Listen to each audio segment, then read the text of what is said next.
ಮೈಸೂರು 2002. ಊರು, ಟೈಮ್ ಎರಡೂ ಚೇಂಜ್ ಆಗ್ತಾ ಇತ್ತು.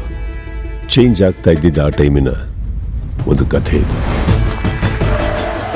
ಪದ್ಮ, ಸುಜಿ, ಶ್ಯಾಮ, ನಾಗಪ್ಪ, ಶ್ರೀಧರ್, ಮಹೇಂದ್ರ, ಮೇನ್ ಆಗಿ ಮೈಸೂರು. ಇವರೆಲ್ಲರೂ ಇಲ್ಲದೆ ಈ ಕಥೆನೇ ಇಲ್ಲ.